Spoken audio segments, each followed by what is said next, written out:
అవును చెల్లి, ఈ ఇంటి గురించి మాకంటే మీకే బాగా తెలుసు. ఇల్లు మంచిదేనా? చెప్తే మీరు ఫీల్ అవుతారక్క. నిజం చెప్తే మేమెందుకు ఫీల్ అవుతాం? చెప్పు నీ ఫీల్ గా. ఇది వరకు ఇంట్లో ఉండే వాళ్ళకు రోడ్ యాక్సిడెంట్ లో చనిపోయారు. ఏంటి నువ్వు చెప్పేది నిజమేనా? అవును, నేనెందుకు అబద్ధం చెప్తా? అంతేకాదు, ఈ ఇంట్లో పాములు, తేళ్లు, పురుగులు ఇవన్నీ ఉన్నాయని ముందున్న వాళ్ళు ఖాళీ చేసి వెళ్ళిపోయారు. ఏమండి, పాములు ఉన్నాయంట.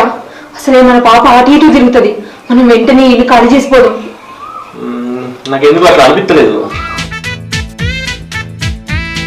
అప్పుడు ఎప్పుడు వచ్చినాయని ఊకొస్తాయనే నువ్వు తప్పడ ఊకో కవిత. దీని మాటలు మీరు ఏం పట్టించుకోకూరి. వద్దండి, ఇక్కడి నుంచి వెళ్ళిపోదాం. నేను చెప్పాల్సింది చెప్పిన, ఆ తర్వాత మీ ఇష్టం.